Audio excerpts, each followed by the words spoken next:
So, ხუთი წუთი ხო? და დავიწყო. იოცოდა დავიწყო. მე უკვე ზეცათა უბეშინის მცემლო სულ ჭეშმარიტებისევა, რომელიც ყოველგან კარგა ყოველსავე აღავს მაგითა შენიდა. საუნჯეო კეთილთა მომიჭებულო ცხოვრებისევა მოვედა დაემკვიდრა ჩვენი წმინდა უკვე ჩვენ ყოვლისაგან ვიცისა. დააცხოვნე სახიების სულ ჩვენი. ამინ.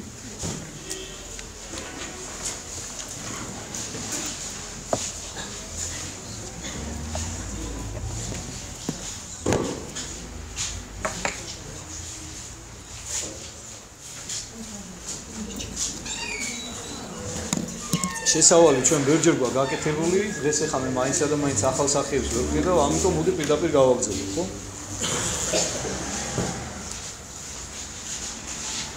ჩვენ ვართ მისული მერვე თავის 19 მუხლზე, მე-18 მუხლი დავასრულეთ ჩვენ. ანუ დავასრულეთ იმით, რომ ვითარცა იხილა იესო ვერი მრავალი გარემოს მისცა, უბრძანა წიახსლა მიერ კერძო, ანუ როდესაც აღასრულა მან ბევრი სასწაული და შემოიკრიბა მის გარშემო ბევრი ხალხი, განერიდა ხალხს და უბრძანა თავის მოციქულებს, რომ იქაურობას გაშორებოდნენ, რომ აი მაჟიუტაჟს და აი ამ ხმაურს მოშორებოდა თვითონ, რომ აი რაღაცა პატიმოყარეობას განრიდებოდა და ისიც გითხარით, რომ ეს არის ჩვენთვის ერთგვარი მაგალითი, რომ უნდა ვერიდებოდეთ და ვუყობდეთ ყოველთვის აი ამ პატიმოყარეობას. იმიტომ რომ ერთ-ერთი უმძიმესი ცოდვა არის, ერთ-ერთი ყველაზე ისეთი ფესვგადგმული ადამიანში პატიმოყარეობა, ეს პატივი ძალიან იზიდავს ადამიანს. იცით თქვენ რომ უფალი როდესაც გამოიცდებოდა უდაბნოში, ხო? სწორედ ერთ-ერთი გამოცდა, პატიმოყარების გამოცდა გაიარა, როდესაც ეშმაკმა უთხრა, რომ აჩვენა მთელი ამ სოფლის სიამოვნებები და უთხრა, რომ თუ კი დავარდები და თაყვანს ვცემ მე, ეს ყველაფერი შენი გახდება. შენ გახდები ამ ყველაფრის ბრძანებელი და რა თქმა უნდა უფალმა თავისი ადამიანური ბუნებით მასთან შეერთებული ღვთიური ბუნების შემწეობით ადვილად შეძლო ამ გამოცდის დამარცხება და უკუაგდო მაცული. მოდი განვაგრძოთ რა ხდება. მოუხდა მას ერთი მწიგნობარი და თქვა: მოძღვარ, მიგდევდე შენ, ვიდრეცა ხვიდოდი. ახლა მივაქციოთ ყურადღება, რომ ჩვეულებრივი ადამიანი არ მიდის მასთან. მიდის მწიგნობარი. ანუ მწიგნობარი ადამიანი თვითონ სიტყვა გვაჩვენებს, ხო, ადამიანი, რომელიც ასე თუ ისე გარკვეული იყო ამ ყველაფერში, ესმოდა ქრისტიანული სწავლება, ქრისტიანული არ მომიტევეთ ეს. ჯული შესწავლილი ქონდა, ძველი აღთქმისეული, ის რაც დატოვილი ქონდა მოსეს მათთვის. ერკვეოდა ამ ყველაფერში და აი ესე გარკვეული ეუბნება მას, რომ მოდი მე წამოყვები. სადაც შენ წახვალი, მინდა რომ შენი მიმდევარი გავხო. უფალი პასუხობს მას. თან მიაქციეთ ყურადღება, მოძღვრად მოიხსენებს, მოძღვარს უწოდებს მას. მოძღვარ, მიგდევდე ვიდრეცა ხვიდოდი. ვიდრეცა ძველ ქართულად ნიშნავს სადაც მიდიხარ. სადამდეც მიდიხარ. ანუ ვიდრე დღევანდელი გაგებით ვიდრე არ გეგონოთ, როდესაც ხვდებათ წმინდა წერილში. ვიდრე ნიშნავს სანამ, აი სწორად. სანამ მიდიხარ, სადაც მიდიხარ, სადამდეც მიდიხარ, გამოყვები. ვიდრეცა ხვიდოდი, ანუ შენთან ერთად ვიქნებიო რა, შენს გზას, შენს ბედს, შენს ხვედრს გავიზიარებ, საითაც მიდიხარ. თქვა მას იესო. უფალი პასუხობს, აი ესე იგაურა. მელთა ხვრელი უჩნის და მფრინველთა ცისათა საყუფელი, ხოლო ძესა კაცისასა არა აქვს სადა თავი მიედრიქოს. ეს კარი ღია იყო, ცოტა ხანი რა იქა გამოაყენე კარი რა. იმიტომ რომ ბევრჯერ კიდე ვიღაცები შემოვლენ და ეს ჭრიალი რო არ იყოს აზებითი რა. ერთი 10 წუთში 15 წუთში დავხუროთ. უყურეთ რას პასუხობს. მელთა ხვრელი უჩნსო, მელიებსო სორო აქვსო თავიანთიო. ფრინველთაც ისათა საყოფელია, ანუ ცის ფრინველებსაც და მელიებსაც, ანუ მელიების ქვეშ ზოგადად ცხოველებს გულისხმობს, ფრინველების ქვეშ საერთოდ რაც ზეცაში დაფრინავს, ანუ ყველა სულდგმულსო ეს ეპასუხობს რა. ცხოველსაც კი და ფრინველსაც კიო, თავისი ბუდე, თავისი სორო, თავისი საყოფელი აქვსო. და ხოლო ძესა კაცისასაო და გულისხმობს რასაკვირველია საკუთარ თავს, არა აქვს სადაც თავი მიიდრიქოს. ანუ მე ჩემი ესეთი რაღაცა ადგილი არ მაქვს. ანუ ის ხო ეუბნება რომ სადამდეც მიდიხარ გამოყვებით. ჩემი გზა ეუბნება ის არ არის ესეთი რა, დასრულებადი. ანუ მე არ ვიცი სადაც დამიღამდება იქ მითენდება. დღეს იქ დავჩები, ხვალ იქ დავჩები. ანუ ამითი ეუბნება რომ შენ მზად ახარ ამ ყველაფრისათვის, რომ აი ჩემსავითი ცხოვრო, შენ კი მეუბნები ახლა მე რომ გამოყვები სადამდე ცივლი და სადაც მიდიხარ, მაგრამ შენ ხარ კი ამისთვის მზად? და აღარ არის მე ნათქვამი რომ ეს ადამიანი გაყვა თუ არ გაყვა მას და იქიდან გამომდინარე თუ იმჟელებთ რომ არ არის ნათქვამი რომ გაყვა, უფრო უნდა ვივარაუდოთ ჩვენ რომ არ გაყვა, იმიტომ რომ ამ ყველაფრის მერე დაფიქრდა, ანუ უფლის სიტყვა მას პირდაპირ გულში მოხვდა. ეხლა ღმერთი ხო არაფერს არ ვარაუდობს და არაფერს არ ეჭობს, ხო ეხლა ყველას გულის ზრახვა იცის. სანამ იტყვის ადამიანი და სანამ ამოუშვებს გულიდან ამას, უკვე იცის უფალმა რა უნდა უთხრას, ხო? და ამიტომ ზუსტად იქ უპასუხა იგავით. ეხლა ისიც უნდა გავითვალისწინოთ ჩვენ რა, რომ ის იგაური სახე ამას მე კიდე ცალკე შევეხებით ჩვენ რა, მნიშვნელოვანი თემაა ეს იგავებით მეტყველება რა. ძალიან მოსახერხებელია უფლისათვის, იმიტომ რომ იგავს ვინც გამგებია ის გაიგებს და ვინც ვერ გაიგებს იმისთვის ჯობია რომ ის იგავად ზღაპრად დარჩეს ვიდრე დაბკოლდეს იმ ჭეშმარიტების მიმართ და ამიტომ ყოველთვის ურჩევნია უფალს რომ იგავით ისაუბროს. ამას მე თვითონ უხსნის კიდევაც ეუბნება მოციქულებს, როდესაც ეკითხებიან მოციქულები რომ აი იგავით რატო ელაპარაკებიო ხალხსო და ჩვენო პირდაპირ რატო გვიუბნებიო. თქვენ ხართ გამგებიო და იმიტომ გიხსნით და ისინიო ვინც გამგებია იმ იგავებშიც დაინახავს, ანუ ამაშიც ღმერთის სიყვარულია. თქვენ არ გეგონოთ რომ ღმერთი რაღაცა თვითონ კი არ არჩევს რომ აი ვინ არის გამგები და ვინ არ არის გამგები. ღმერთმა წინასწარ იცის რომ არის ნაწილი, მცირე ნაწილი იმ საზოგადოებისა, რომელიც მას უსმენს, რომლებიც მიიღებენ და სწორად გაიგებენ და აღიქვამენ უფლის ნათქვამს და არის დიდი ნაწილი სამწუხაროდ, რომელიც ამას ადეკვატურად ვერ გაიგებს და ამიტომ მათთვის ჯობია რომ ეს დარჩეს იგავად, რომელიც მათ ვერ გულისხმავს. ვიდრე პირდაპირ თქმულიყო ეს ჭეშმარიტება და ეს ჭეშმარიტება ვერ მიიღოთ, იმიტომ რომ მე უკვე მათი პასუხისგებლობა ორმაგი სამაგი იქნებოდა და დაისჯებოდნენ ამის გამო უფრო მეტად. იმიტომ რომ ამით მათ ის მაინც შეეძლებოდათ უკვე ეთქვათ და იმით მაინც გაემართლებინათ თავი რომ აი ეს იგავური იყო, იგავი იყო, ჩემს გაუგებარი იყო და ვერ გავიგე. ვერ ჩავწვდი შენი იგავის არს. ანუ ხედავთ ღმერთი აი რამხელა სიყვარული რომ აქედანაც ისევ შენზე ზრუნავს რა. იმიტომ რომ ამბობს უფალი გახსოვთ თვალნი აქვთ და ვერ ხედვენო აი ესეთ ადამიანებზე. ყურნი ასხენ და არ ესმითო. ესმით ანუ აქვთ თითქოს ის სასმენელიც, სამეთყველოც, სახედველი ორგანოებიც, მაგრამ ხორციელი, ანუ დახშულია ეს ორგანოების სულიერი ჭეშმარიტების შესამეცნებლად და გასაგებად. ამიტომ ისინი ვერ გებულობენ და ყოველთვის ძალიან ხშირია ესეთ შემთხვევები და ჩვენ ამას ვნახავთ მრავლად, როდესაც უფალი რო საუბრობს, აი რაღაცას რო ასწავლის მაგალითად, რაღაცას გადასცემს, ყოველთვის ბოლოს ესე ასრულებს ხოლმე თავის სიტყვას. ხშირ შემთხვევაში უბრალოდ რომელსა ასხენ ყურნის სმენად ისმინენ. ხედავ? ანუ ხა ყურები ყველას აქვს, ხო? მოსასმენად. და ნებისმიერ ადამიანს ეხა თუ ყური არ არის, ყური აქვს, მაგრამ აი ვისაც სულიერი სმენა აქვს გახსნილი, ვისაც ღმერთი აინტერესებს, ვისაც სულიერი ჭეშმარიტება აინტერესებს, ხო? იმან მოისმინოსო რა. რომელსა ასხენ ყურნის სმენად, აი ამ სულიერი ჭეშმარიტებისა ისმინენ.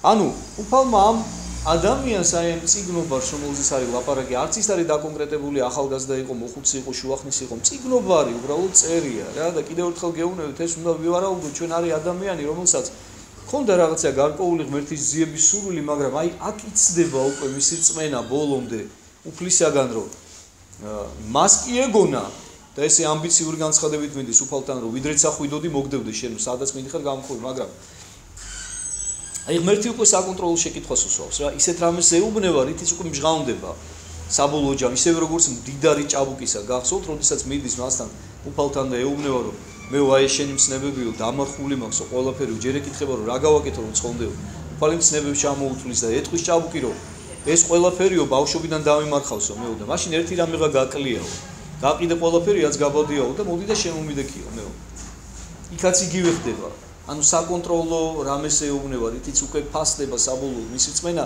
რამდენად მზად არის რომ ჭეშმარიტებისათვის ღვთისთვის თავისი სულის გადარჩენისთვის ყველაფერი დათმოს ხორციელი და დაღონებული წავიდაო ის ჭაბუკიო გახსოვთ რამე თუ იყო მდიდარ ფრიათო და მე უფალი სევდიანად ამატებს ამას რომ ჭეშმარიტად გეუბნებით თუ მოციქულებს ეუბნეო რომ ძნელად შევიდნენ სასუფეველსა რომელთა აქვდნენ საფასეო ანუ ვისაც რაღაცა სიმდიდრე გააჩნია მატერიალურიო ძალიან რთულად მოახერხებენო დაიმკვიდრონ მათო სასუფეველიო იმიტომ რომ ეს ხელს უშლის შენ თუ მიჯაჭული ხარ თუნდაც რაღაცაზე მატერიალურზე ხო და მე მინდა გითხრათ რომ აქ ყველაზე რაფინირებული გაგებით თვით ოჯახის წევრებიც კი გულისხმებიან აი თუ შენ მიჯაჭული ხარ ამაზე და მე თავის დროზე მომიყვანია კიდევაც მაგალითი როდესაც ევსტათი მცხეთელზე ვქადაგებდი გითხარით რამდენჯერმე რა ვინც ესწრებოდით მაშინ ვქადაგებას რომ ქართველი ძოლი ყავდა ევსტათი მცხეთელს მიუხედავად იმისა რომ თვითონ არაქართული წარმოშობისა იყო და შვილები ყავდა პატარები და ის რომ იმაზე დაფიქრებულიყო როდესაც ამირამ გამოიძახა უკვე მან კარგად იცოდა რას მოელოდა მას და ეხა იმას რომ ამაზე დაეწყო ფიქრი რომ აუ ეხა იქ მე რო წავალ თავს მომაჭრიან ეს ჩემი ცოლ-შვილი ობლად რჩება ანუ ვერ მიიღებდა ამ გადაწყვეტილებას ხედავთ არა და ეხა დამიჯერეთ მერწმუნეთ რომ ჩვენზე გაცილებით მეტად უყვარდა იმას თავისი ოჯახი მაგრამ უფალი ამოს ესეც საოცარ სიტყვას რომ რომელსა უყვარდეს დედა გინდა მამა გინდა ძმა გინდა და გინდა შვილი უფრო ის ჩემსა აი ეს არის მნიშვნელოვანი სიტყვები ძალიან იგი არა არ ჩემდა ღირს ანუ განა სიყვარულს გიგზავნავს პირიქით სიყვარულისკენ მოგიწოდებს უფალი და გეუბნეო რომ შენ მოყვასისთვის თავდადებაც კი უნდა შეგეძლოს იმდენად უნდა გიყვარდეს მაგრამ უფრო ის ჩემსაო ანუ როდესაც შენ უკვე არჩევანი გიდგება და შეიძლება არც დაგიდგეს ეს არჩევანი ცხოვრებაში მაგრამ შენ მზად უნდა იყო ამ არჩევანისათვის ყოველთვის ამით უნდა გაანსაზღვრო შენი შინაგანი სულიერი მდგომარეობა რომ თუ შენ დაგიდგა ეს არჩევანი რომ რა აირჩიო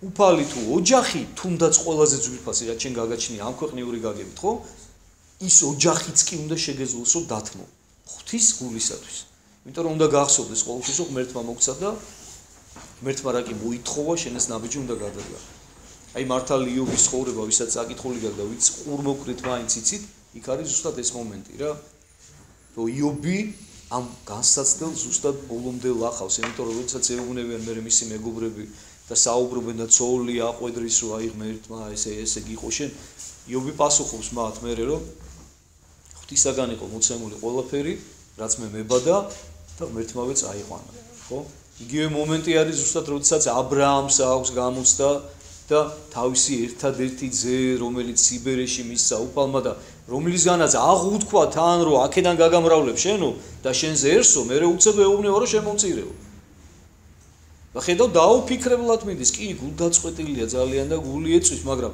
არ ეჭვდება ამ ყველაფერში და მიდის რა აკიდებს შეშას და მიყავს თავისი ისააკი რომ შეწიროს უფალს ხვეპლად ერთადერთი ძე რომლისგანაც კიდევ ერთხელ გეუბნებით აღუთქვა უფალმა რომ თელ შენ ერთს გავამრავლებო რა არც იმაზე ფიქრობს და არ ეჭვდება რომ როგორ უფალი თავის სიტყვას ეწინააღმდეგება რა კი ეს მითხრა კი არ ეუნეო რომ ღმერთო აბა შენ რომ მითხარი რომ მე ამისაგან გაგამრავ არა არ უჩნდება ესეთი მომენტები დაუფიქრებლად მიდის რა ღმერთმა უთხრა ესე იგი ესეა საჭირო ღმერთმა მომცა ღმერთმავე უნდა წამართვას რა და აი მზად ყოფნას გამოხატავს და მე წერია უკვე რომ აი ეს რწმენაო შეერაცხა სიმართლეთ აბრაამსო ანუ მას აღარ ჭირდება უკვე იმის დაკლა ანუ ის მზად იყო დასაკლავად და ისააკიც მორჩილად იყო მზად რომ შეწირულიყო იმიტომ რომ მასაც ჰქონდა ეს სწორი რწმენა მოკლედ რო გითხრათ ეხლა ცოტა შორს ავედი ამ ადამიანს პასუხობს უფალი აი ესე იგაურად რომ მე აი ესეთი ცხოვრების წესი ცხოვრობ და შენ ხარ მზად რომ ჩემსავით აი ესე მოხეტიალე ცხოვრებით იცხოვრო და ჩემსავით არაფერი არ გაგაჩნდეს იყო უპოვარი არც ბინა არც სახლი არც კარი და ჩემთან ერთად იყო და სავარაუდოდ ჩვენ უნდა ვივარაუდოთ რომ როგორც ის ჭაბუკი წავიდა დაღონებული ეს ადამიანიც აღარ გაყოლია იმიტომ რომ დიდი ალბათობით ეს ადამიანი რომ გაყოლოდა უფალს ამის შესახებ მოციქული აუცილებლად დაწერდა რომ ამ ადამიანმა შეძლო გადალახა ეს განსასწრელი და დათმო ის ყველაფერი და გაყვა მას. ასე რომ უნდა ვივარაუდოთ, რომ ვერ გაყვა. და სხვა მან მოწაფეთა მისთაგან მან რქვა მას. უფალო მიბრძანე მე მისვლად მის პირველად მისვლად და დაფლად მამისა ჩემისა. ანუ ამ შემთხვევაში იქ იყო ლაპარაკი რომ ვიღაცამ წიგნობარი მივიდა მას. ეხლა აქ არის უკვე საუბარი რომ მოწაფეთა მისთაგანმანო. ანუ ერთ-ერთი მოწაფეთა მისთაგანი არ არის დაკონკრეტებული ვინ, თქვენ იცით რომ უფალს 12 მოციქულის გარდა ყავდა 70 მოწაფე, რომელთაგანიც იყო ერთ-ერთი მაგალითად იგივე ლუკა მოციქული, რომელსაც ახარებაც აქვს დაწერილი და უფლის თანამედროვე იყო და მისი მომსწრე იყო ყველა მისი სასაუცე დარიგებისა, რომელიც კი უფალს ჰქონდა ნათქვამი და განხორციელებული და უნდა ვივარაუდოთ რომ რომელიმე აი ამ მოციქულთაგანიდან, იმიტომ რომ ერთ-ერთმა მოწაფეთ არის მოხსენიებული ეს ადამიანი, ეკითხება, ეუბნება უпроსტად ნებართვას იღებს რომ მიბრძანე მე მისულათო პირველათო და დაფლოთ მამისა ჩემს, ანუ როგორც ჩანს მამა გარდაეცვალა და თან ებმება პირდაპირ იმ მომენტს რომ ანუ იმ ადამიანმა ხო უთხრა რომ გამოყვებიო შენ. ეხლა ესეც ეუბნება უკვე რა რომ აი ეუბნება რომ უფალო მე ხო შენს მოწაფეთ მიგაჩნივარ, მაგრამ მოდი მომეცი უფლება რა რომ მამას დავასაფლავებ, ანუ რაღაცა ეთხოვებოდა რა რაღაცა რამოდენიმე დღით. და მე ისევ შემოგიდგები შენ ისევ გამოყვები და უფალი საოცარ სიტყვას პასუხობს. იესო რქვა მას შენ მომდევდი მე დააცადე მკვდარნი დაფულად თვისთან მკვდართან. გაუცნაურია ხო რაღაც ძალიან კაცრად პასუხობს თითქოს ღმერთი რა რომ აცალე მკვდარნი დაფულად თვისთან მკვდართან. აი ეს ძალიან საინტერესო მომენტია და მინდა რომ ცოტა ხანი შევჩერდე აქაც რა, იმიტომ რომ უშუალოდ უკავშირდება ბევრი ჩვენთაგანის ცხოვრებას რა. ჩვენ ძალიან ხშირად გონია რომ ცოცხლები ვართ. იმის გამო რომ სუნთქავთ, ჭამთ, ცვალთ, ვთქვათ რაღაცა ჩვენს ფიზიოლოგიურ მოთხოვნილებას ვითმაყოფილებთ, ვიცინეთ, გვიხარიავთ, iri ვართ და ანუ რა კი ფიზიოლოგიურად ცოცხლები ვართ, გონია რომ ცოცხლები ვართ. მაგრამ მინდა გითხრათ რომ თუ ადამიანი სულიერად ვერ აზროვნებს, თუ ადამიანი ვერ აცნობიერებს რომ ის სულია და არა მისი სხეული, თუ მას სხეულად მიაჩნია თავი, ამაზე ბევრჯერ მithქვამს და ახლა არ მინდა რომ თავი შეგაწყინოთ, როდესაც სარკეში იყურები, ის რასაც სარკეში ხედავ, არ უნდა გეგონოს შენი სინამდვილე და შენი რეალობა. ეს არ არის. ანუ სარკე გატყუებს შენ, სარკე შენ მხოლოდ შენ სხეულს გაჩვენებს. და შენ თავარია და მთელი სირთულეც ამას წარმოადგენს, რომ შენ სულში ჩაიხედო აი ამ შენი სხეულის მიღმა. შენვე, შენ საკუთარ თავში და აღმოაჩინო შენი ნამდვილი სახე, ვინ ახარ. შენს ფიქრებს ჩაუღრმავდე, შენს გულის თმებს ჩაუღრმავდე, შენი სულის სურათი დაინახო. შენ თუ აი ესე აზროვნებ, შენ თუ სულად მიგაჩნია შენი თავი და შენ თუ განიცდი აი ამ პასუხისგებლობას ღვთის წინაშე, ხო, ესე იგი სულიერი ხარ. და ესე იგი ცოცხალი ხარ. თუნდაც ძალიან ცოდვილი იყო, მაგრამ თუ კი შენ გაქვს სწორი ხედვა შენი საკუთარი თავისა, რომ ხარ სული, უკვდავი, ღვთისაგან შექმნილი, რომელსაც გაქვს საოცარი პასუხისგებლობა შენი შემოქმედის წინაშე და გრძნობ და განიცდი ამ პასუხისგებლობას, განიცდი შენს სოდვილიანობას ღვთის წინაშე და გაქვს სინანული და ცდილობ რომ დაძლიო ეს ამოცანა, რომელიც არის ნებისმიერ ჩვენთაგანის წინაშე, ხო? გაუმკლავდეთ სოდვას და მოიპოვო სათნოება. თუ შენ აი ესე აზროვნებ, მაშინ შენ ცოცხალი ხარ. მაგრამ თუ შენ არ გახსოვს არც სოდვა, არც მადლი შესაბამისად, ხო? არაგა განცდა პასუხისგებლობისა ღვთის წინაშე. შენი თავი მარტო ხორციელი არსება გონია. იქ მაყოფილებ მხოლოდ ხორციელ მოთხოვნილებებს. ცხოვრობ შენი სიამოვნებისათვის. არ გახსოვს სული და არ გახსოვს ღმერთი, მიუხედავად იმისა, რომ ფიზიოლოგიურად ცოცხალი ხარ, ხარ მკვდარი.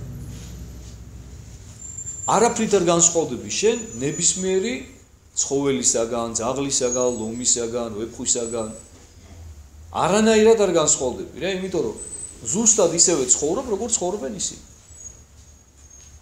ისინიც იქ მაყოფილებენ თავიანთ ფიზიოლოგიურ მოთხოვნილებებს და უფრო მეტსაც გეტყვით, ერთგულების უნარიც გააჩნიათ და აგერ მგლები ისე ცხოვრობენ, რომ რა ვიცი.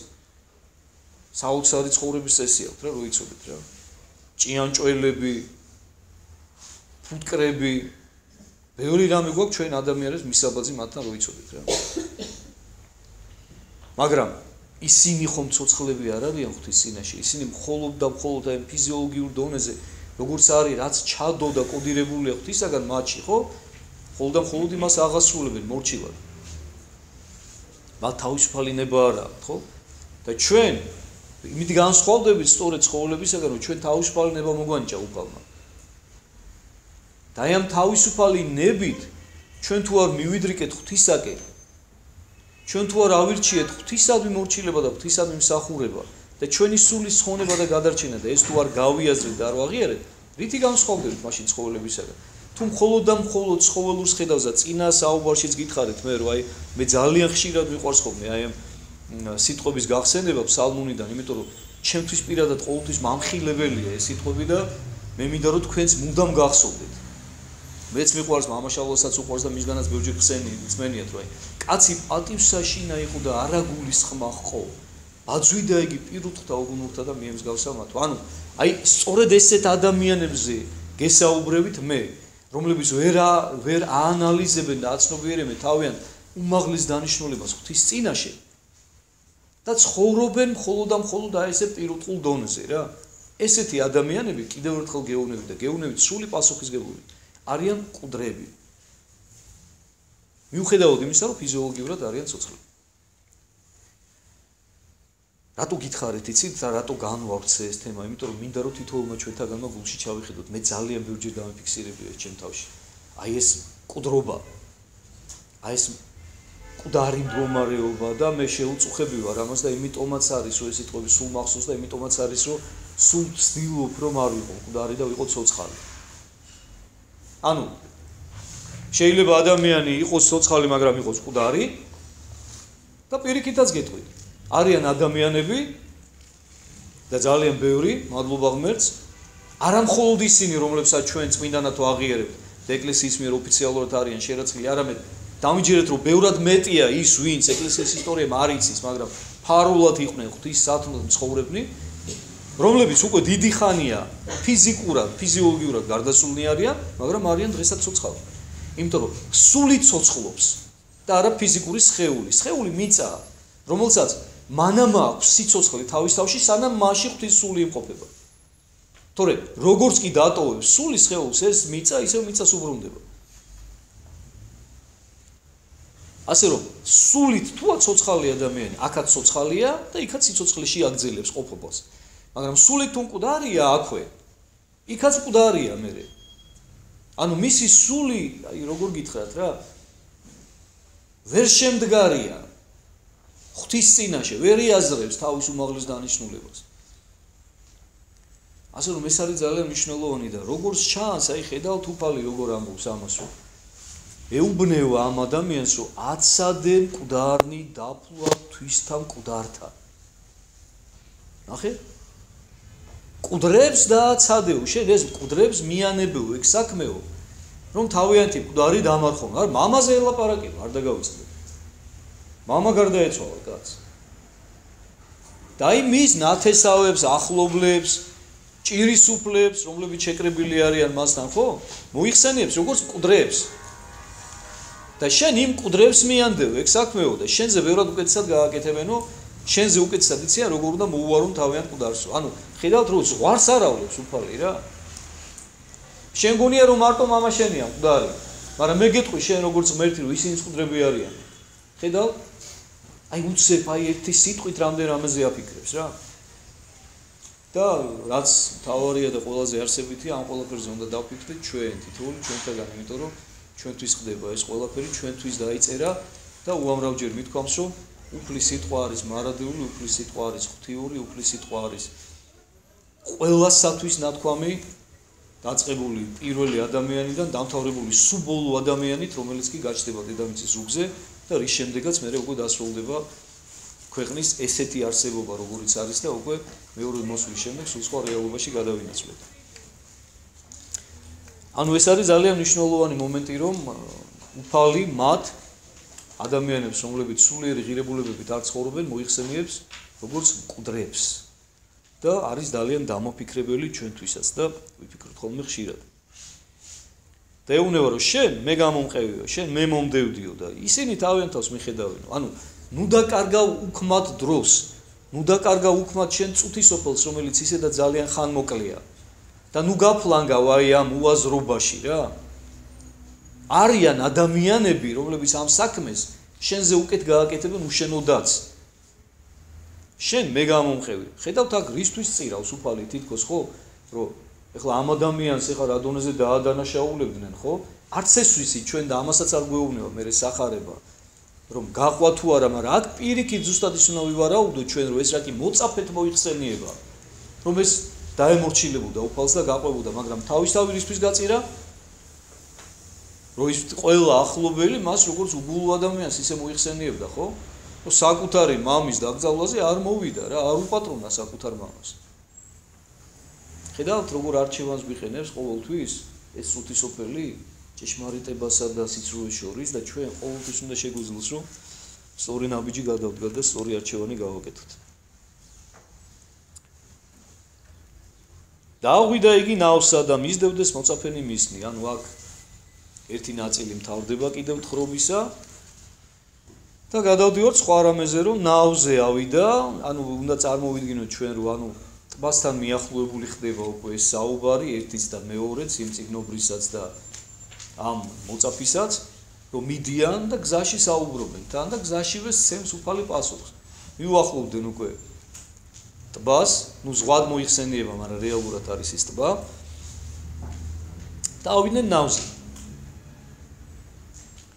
დაჰაესე რა აღძვრა იყო დიდი ზღვასა შინა ვიდრე დაფარვავდნენ ნავისა ღელვათაგან, ხოლო თავაცა ეძინა, ანუ მახარებელი რაღაც მომენტს ტოვებს, ანუ შევიდნენ შეცურეს ზღვაში და როგორც ჩანს რაღაცა გარკვეული დრო გავიდა, უფალი თავისი ხურციელი ბუნებით დაღლილია და ჩაეძინა ნავში. და ამ დროს ამოვარდა ქარი. ანუ ესეც უნდა ვივარაუდოთ ჩვენ, როდესაც შედიან ზღვაში, მანამდე წყნარია ეს ზღვა. და იმიტომაც შევიდნენ, ხო, იმიტომ რომ აღელვებულში ეხლა ესენი არ შევიდოდნენ. მაგრამ ხედავთ ღმერთმა დაუშვა, რომ ეს ზღვა აღელვებულიყო. დაუშვა, რომ თავისი ხორციელი ბუნებით ჩაზინებოდა. და რატომ დაუშვა, ეხლა ვნახავთ ჩვენ. და ისეთი ღელვა ატყდაო, რომ დაინთქმებოდაო უკვე ეს ნავიო რა, ანუ ნავში ასხავდა ამ წყალს რა. ოპალ ზინავს. უცნაურია, ხო? ეხლა ჩვენ წარმოვიდგინოთ რა ხდება მოციქულების გულში, ხო? ანუ აი მათში ესესა, ეს რწმენა იღვიძებს, ლიერდება, მათ უკვე სასწაულები იხილეს უფლის, არ დაგავიწყდეთ თქვენ. და ეხლა ჩვენ უბრალოდ სამწუხაროდ ვერ მიმოვიხილავთ 4-ვის სახარებას, უბრალოდ მე რაც მახსენდება, იმას ჩაურთავ ხოლმე. იმიტომ რომ ქრონოლოგიურად აქ უკვე მომხდარია რაღაც გარკვეული სასწაულები. აქ უკვე მომხდარია ეს პირველი სასწაული, რომელზეც იოანე მოციქული, იოანე მახარებელი მოგვითხრობს, როდესაც უფალმა კანას გალილეაში, სვიმონ კანანელის ქორწილში მინდა გითხრათ, წყალი აქცია ღვინოთ. ეს იყო პირველი სასწაული, რომელიც მოახდინა მან, ამაზე იოანე მოციქული გვეუბნება.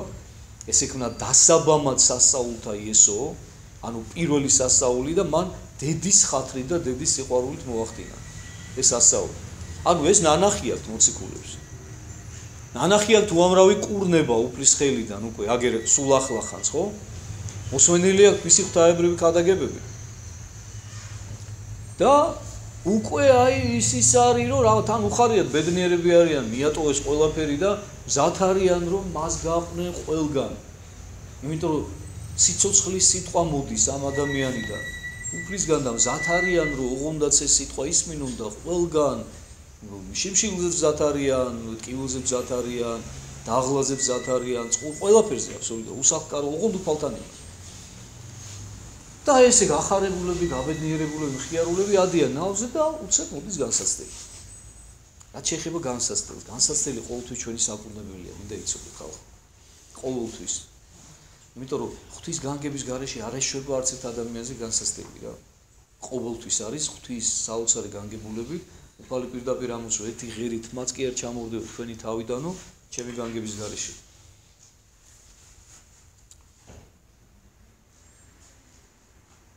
მოუხდეს მას მოწაფენი მისნი, ეხა უკვე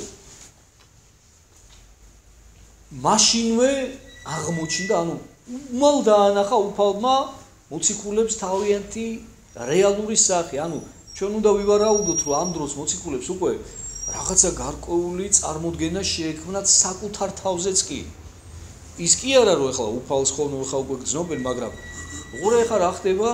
უკვე რაღაცა პერიოდი გავიდა, ქრისტემ დაიწყო ქადაგება, ახდენ სასწაულებს. უკვე ძალიან ბევრი ადამიანი დაინტერესდა ქრისტეთი, აგერ მიდის ვიღაცა, რომელსაც უფალი უკან აბრუნებს, ანუ უფალი არჩევს ადამიანებს, უფალი ყველას არ იმეგობრებს, ყველას არ ეძახის მოწაფეს. ეხლა უცებ გამოირჩია 12 ადამიანი, ხო? და ეხლა მოდი ჩავიხედოთ ჩვენ ამ 12 ადამიანის გულში, მიუხედავად იმისა, რომ ისინი სწორედ იმ ნიშნით გამოირჩია უფალმა, რომ მათში იყო ჭეშმარიტების ძიების სურვილი, მიუხედავად ამისა, ისინი არიან ჯერ სულიერად ძალიან პატარები, ხო? და გაზრდა საჭიროებენ. და მთელი 3 წელიწადი უფალი ზრდის მათ ამ ყოველდღიურ ურთიერთობაში შემდგომ. და მათ როგორ ჩანს გაუჩნდათ გულში უკვე რაღაცა წარმოდგენა საკუთარ თავზე. ამ პარტავნების ჭია შეეპარათ უკვე, რომ ვა, რაღაცა ჩვენ შემთხვევით ხო არ გამოგვიჩია უფალმა, არა, ჩვენ სულ უფალთან ერთად ვართ უკვე, როგორ ჩანს რაღაც შინაგანად ამაყობდნენ, ტრაბახობდნენ ამით, რომ სულ ქრისტეს დაყვებოდნენ. აგერ სწორედ ესენი არიან, მის ნავზეც კი მასთან ერთად არიან, ყველგან მასთან ერთად არიან, ხედავ? როგორ ჩანს შეუძვათ ამ პარტავნების ჭია, როგორ ჩანს უკვე რაღაცად წარმოედგინეს საკუთარი თავი. და უფალი უცებ ამდაბლებს მათ. უცებ აჩვენებს თავიანთ უწმუნოებას და თავიანთ სიმცირეს. და ესე იქცევა ღმერთი თითოეულ ჩვენთაგანთან, ჩემო ძვირფასებო, მე მინდა იცოდეთ ეს, იმიტომ რომ მიუხედავად იმისა, რომ დღეს ქრისტე ხორციელად აღარ არის ჩვენთან და 2000 წელზე მეტია რომ უკვე ხორციელად ამაღლებულია და აღამაღლა მან ადამიანური ბუნებაც უკვე უხრწნელებაში მყოფი, იმიტომ რომ აღდგა იგი უკვე უხრწნელი ბუნებით, ხო? დრეთით, ხო და მიუხედავად ამისა, მან მოგვივლინა სული ნუგეშინისმელი და თვითონ მუდამ ჩვენთან არის. და ჩვენ ყოველთვის უნდა ვისწავლოთ ხოლმე დანახვა. აუცილებელი არ არის რომ ქრისტე იყოს ხორციელად ჩვენთან ერთად. მისი სულის შეგრძნება უნდა ვისწავლოთ.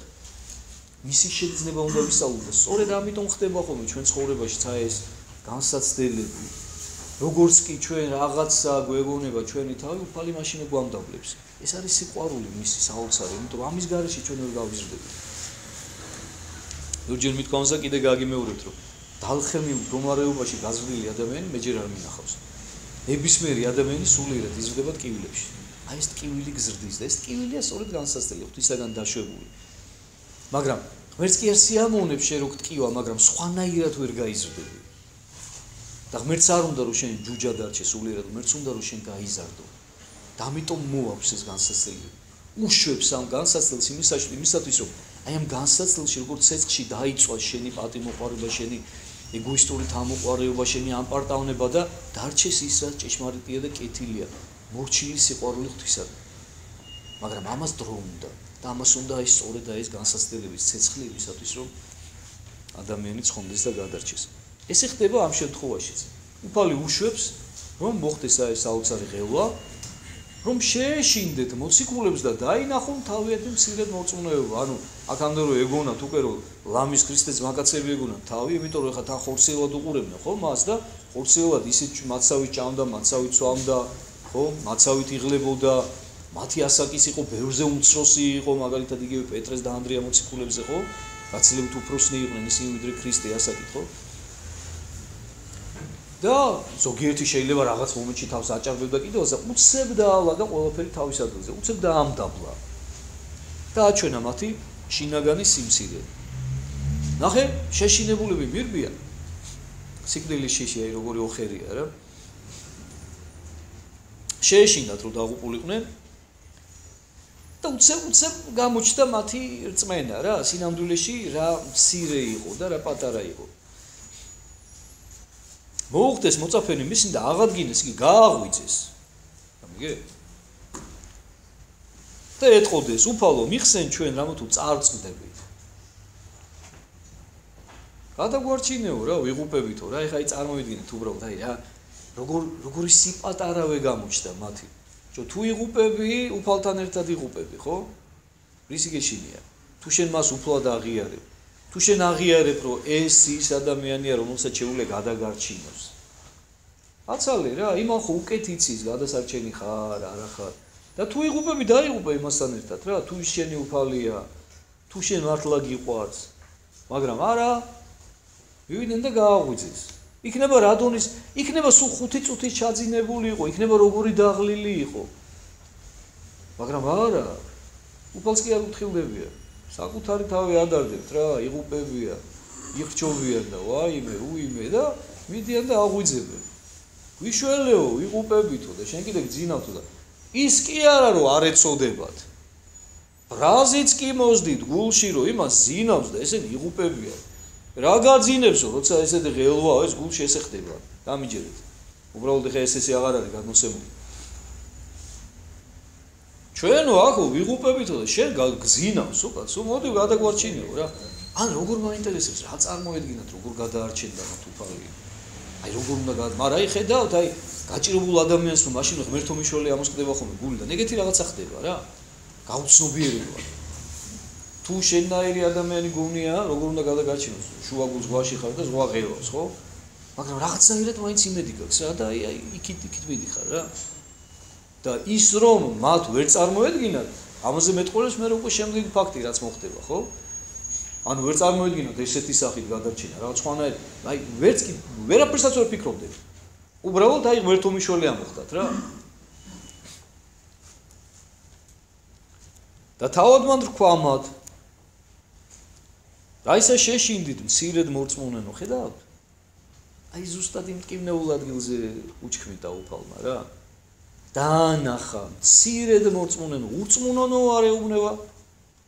მცირედ მორწმუნენო, ანუ ჯერ თქვენი რწმენა ძალიან მცირეა ეუბნება. და ნუ აგივარდათ რაღაცები თავში, ჯერ თქვენ ძალიან პატარები ხართ. ჯერ უნდა გაიზარდოთ და დიდი გზა გაქვთ წინ, სანამ უკვე გახდებით ღირსი რომ მიიღოთ, გახდეთ ჭურჭელნი სულისაწმინისა, როდესაც უკვე იქადაგებთ თქვენ და მზად იქნებით რომ ჩემთვის თავის დაასდოთ, მაგრამ ჯერ ძალიან შორს ახართ აქედან. და ჯერ თქვენი რწმენა ძალიან მცირეა. რასაც შეშინდით მცირედ მორწმუნენო, ხედავთ? ეხლა თითქოს უადგილოა უფლის საყვედური, ხო, რომ ეხლა ადამიანურად მართლა შეეშინდათ კაცო, ეხლა იღუპებოდნენ და მაგრამ აი ზუსტად მაგაშია საქმე, რომ უფალმა კარგად იცოდა, რომ გულის სიღრმეში მათ რატომაც გააღვიძეს ის, იმიტომ რომ მისი როგორც ზე ადამიანისას ჯერად შეიძლება ჯერ ბოლომდე ღმერთად ისე ვერ აღიარებენ, როგორც საჭიროა მიუხედავად იმისა, რომ უფალს ეძახიან, მაგრამ ჯერად რომ მას შეუძლია რაღაცა ისეთი გააკეთოს, რაც ჩვეულებრივ ადამიანს არ შეუძლია. ამიტომაც უფალი ზუსტად იმ წერტილში აჭერს ფეხს, სადაც მათ ტკივათ და სადაც მათ უჭირთ, რომ თქვენი რწმენა მცირე, თორე ჩემი გაღვიძება არ დაგჭირდებოდა. და თქვენც იგივეს გააკეთებდით, რაც მე ხა უნდა გავაკეთო და რას აკეთებს უფალი? აღდგა შერისხნა ქართამად და ზღვასა და იქმნა მეხსეულად დაყუდება დიდი. აი სიტყვა მეხსეულადს აქვს ამ შემთხვევაში ძალიან განსაზღვრელი მნიშვნელობა. ანუ ადგაო, აი ქრონოლოგიურად როგორ ხდება. არ საყვედურობს ისა, არ ჩქარობს ჯერ იმ ზღვის დაწყნარებას. ჯერ ამაც საყვედურობს რა, მშვიდად, წყნარად. რამ შეგაშინათ თქო, ცირედ მორწმუნეებო და მერე მიუბრუნდება ზღვას და შერისხნაო. გაუბრაზდა ზღვას, აბა ეხავე დაწყნარდიო და იქმნა მეხსეულად დაყუდება დიდიო. ანუ ხა თქვენ აი მოდი ფიზიკურად წარმოვიდგინოთ, ხო? რა საოცარია ეს, რომ ზღვა ხო ყველას გინახავთ, რომელიც ღელავს და ბობუქრობს და ძალიან ისეთია რა, საშიში ხო, რომ ეხა რა ვიცი, თოლიებსაც ეშინეთ ხანდახან ეხა იმის ტალღების დაფრენა, აი ძალიან რო ღელავს, აი ესეთ ზღვაში წარმოგიხართ თქვენ როგორ წარმოგიდგენიათ, რომ უცებ წამიერად დამშვიდა და დაწყნარდა. აი როგორც რაღაც მულტფილმში და რაღაცა კინოში რო წარმოვიდგინოთ, რომ ღელვარე ზღვა, რომელიც ბობოქრობს, უცებ დაწყნარდა, როგორც რა ვიცი რა, აუზის წყალი რა და იქმნა მეხსეულად დაყუდება დიდი. დაყუდება ანუ დაწყნარება, დამშვიდება. ქარით შეწყდა, ღელვად შეწყდა და უცებ დაწყნარდა ამიგი მომენტალურად. ანუ ეხლა რო გასულიყო რაღაცა დრო და ნელ-ნელა მიწნარებულიყო ქარი, ნელ-ნელა დაკლებულიყო ღელვა, ესეც ხო გადარჩებოდნენ, არა? მაგრამ არა, უფალს უნდა აჩვენოს მისი ხელმწიფება. და ამიტომაც აკეთებს ამას, რომ აჩვენებს მოციქულებს, რომ მე მაქვს ხელმწიფება, რომ ეს ყველაფერი ესე დავუწამ, ჯერ ეს ერთი მომენტი და მეორეც რომ ეუბნება, რომ იმიტომაც საყვედუროს მცირედ მორწმუნეობას, რომ როგორც გითხარით, ეუბნება, რომ თქვენ თვითონაც შეგიძლიათ, რომ ეს გააკეთოთ. თქვენში რო რწმენა იყოს, იმდენი რამდენიც საჭიროა. თქვენ სთხოვდით უფალს და უფალი შეძლებდა და დააწყნარებდა, იმიტომ რომ მისია, მისი შექმნილია. ხედავთ? ხოლო კაცთა მათ უკვირდა და იტყოდეს. ხედავ, ეხლა როგორ მოიხსენიებს მოციქულები, კაცთა მათ როგორც მოწაფეებს კი არა. ესენი ეხლა უკვე ჩვეულებრივი კაცების კატეგორიაში გადიან რა, როდესაც უკვე შეირყნენ თავიანთ რწმენაში რა. არ წერს მოწაფეთა მათო, კაცთა მათ უკვირდათ და იტყოდესო. რაბამ ვინმე არს ესე რამე თუ ქარნიცა და ზღვაიცა ერთში არ მას. ეს ვინ არისო, რომ ქარების ემორჩილებიან და ზღვაც ემორჩილებაა მას. გაუცებულები არიან. კაცნი იგი, რომელთა ჯერ ბევრი უკლიათ მოციქულობამდე და თავი კი ეგონათ უკვე მოციქულები და მოწაფეები, მაგრამ ჯერ როგორც ჩვეულებრივი კაცები ისე არიან. ხედავთ როგორ გაუკვირდა. და რატო გაუკვირდა? ეგენი არ იყვნენ რომ ნახე წყალი ღვინოს როგორ გადააქცია? ესენი არ იყვნენ რომ მოისმინეს უფლის გადაგა? ესენი არ იყვნენ რომ უამრავი ყურნება ნახეს უფლის ხელიდან გამოსული სულ ახლა ხანს? მაგრამ ეს უკვე რაღაცა ცოტა სხვა რამეა რა. ეს უფრო მეტი სასწაულია უკვე მათთვის, რომ ამ ადამიანს აღმოაჩინეს უკვე, რომ არა მხოლოდ თქვათ რაღაცა წყლის ღვინოდ გადაქცევა შეუძლია, არამედ ბუნების სტიქიებიც კი ემორჩილებიან. აი რა საოცრებაა ხო? ანუ მათი რწმენა კიდევ უფრო გაძლიერდა, მათ უფრო მეტი შიში, უფრო მეტი კრძალვა გაუჩნდათ უფლის მიმართ და რა თქმა უნდა ამ ყველაფერს უფალი რატომ აკეთებს? რომ ნელ-ნელა დროთა განმავლობაში მოციქულები რწმენაში გაიზარდონ და გაძლიერდნენ. და რა გულდასაწყვეტია და რა საოცარია და რა დამაფიქრებელია ჩვენთვის, რომ აი ჩვენ ნახავთ მე მომავალ თავებში კიდევ რამდენი საოცრება ხდება, რამდენი სასწაულის მონსტრები იქნებიან მოციქულები, 3 წელი მასთან ერთად აღამებენ და ათენებენ, მასთან ერთად ცხოვრობენ და ესეთი მოციქულები ბოლოს რომ ისევ სიკვდილის შიშის გამო იფანტებიან ყველანი, როდესაც ქრისტე შეიპყრობა. ერთადერთი მოციქული, რომელიც ერთგულებს მას, ეს არის იოანე მოციქული. რომელსაც სიკვდილის არ შეეშინდა. და რომელიც პეტრესავი თავს არ გამოიდებს, რომ უფალო მე შენთან ერთად ვიქნებიო სადაც ახლა. და მზათავა რომ შენი გულისაც თავი გავწირო. და პეტრე მარტო თავისას კი არ ამბობდა. პეტრე უბრალოდ ფიცხი იყო, ბუნები და ყველა მოციქულის სათქმელს გამოხატავდა. მაგრამ იოანე მოციქული არ ეწერა მოციქულებში. იოანე მოციქული ყოველთვის თავის სიმშვიდით, თავის სიმდაბლით გამოირჩეოდა, მიუხედავად იმისა, რომ ყველაზე უმცროსია. აი ხატებზე თუ გინახავთ, ხო, სადაც საიდუმლო სერობა გამოისახება, თუ დაკვირვები ხართ, იოანე მოციქული უწვერული გამოისახება. იმიტომ ყველაზე ახალგაზრდა იყო, ჭაბუკი იყო. მაგრამ მიუხედავად მისი სიჭაბუკისა, მასში იყო შინაგანი სულიერი სიბრძნე და სიდიდე, რომელთაც ის აღმატებული იყო ყველა სხვა მოციქულზე. ეს რომ ესე იყო, დასტურდება იმითაც, რომ სწორედ ის არის, ვინც ახერხებს, რომ დაძლევს სიკვდილის შიში და ბოლომდე ჯვართან იდგეს ბოლო მომენტამდე. და ამის გამო იღებს საოცარ საჩუქარს ღვთისაგან. ეჰა დედა შენი, ყოვლადწმინდა ღვთისმშობელს, რომელსაც ერთადერთი მხოლოდშობილი ძე ყავდა, მაცხოვარი ჩვენი იესო ქრისტე, ეუბნება, რომ აი დედა შენი.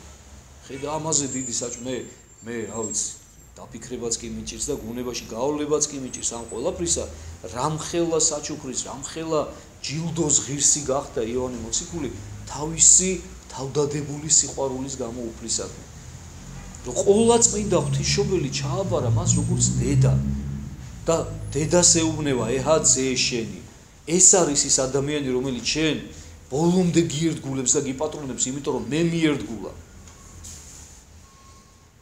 აი ძე შენი დანარჩენ მოციქულებზე არ ეუბნება მიუხედავად იმისა რომ ყოვლადწმინდა ღვთისმშობელი დანარჩენი მოციქულებიც ძალიან უყვარდა რა თქმა უნდა და მოციქულებსაც ძალიან უყვარდა თავიანთი თავებრივი მოძღვრის დედა მაგრამ მათზე არ ეუბნება იოანეზე ეუბნება და სწორედ ქრისტეს იმ დღიდან სწორედ ჯვარცმის მერე და განსაკუთრებით უკვე ამაღლების მერე ვიდრე ყოვლადწმინდა ღვთისმშობლის მიძინებამდე ყოვლადწმინდა დედა ღვთისაც ცხოვრობდა იოანე მოციქულთან ერთად.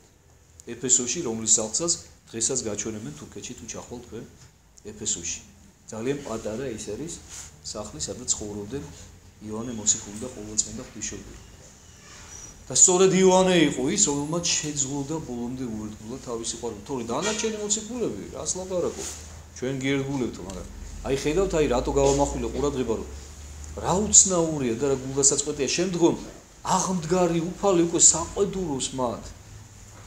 მიუხედავად იმისა, რომ სულ განსაკუთრებით ბოლო პერიოდში ეუბნება, განცხადებულად ეუბნება უკვე თავის ჯვარსმაზე, რომ ეს არის მოსალოდნელი, რომ უნდა ჯვარს ეცვას, რომ უკეთური ადამიანების მიერ იქნება შეპყრობილი, შურის გამო დაასდებენ მას ცილს, დააბრალებენ თვითმარქვიობას, გაიმეტებენ სასიკვდილო, დასცინებენ, აყვედრიან, მაგრამ აძლიერებს და ეუბნება, რომ ნუ გეშინიათ, მე მოვკვდები, მაგრამ მე ავდგები.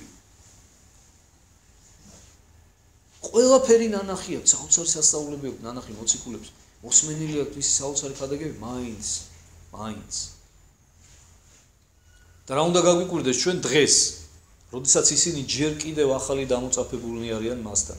როგორ უნდა გაგვიკვირდეს ჩვენ მათი მცირედ მორწმუნეობა და რა თქმა უნდა თქვენ ნურასოდეს გულში ოდნავადაც ნუ განიკითხავთ მათ, იმიტომ რომ ჩვენ თითოეულმა ჩვენთაგანმა უნდა მოვიაზროთ თავი მათ ადგილზე.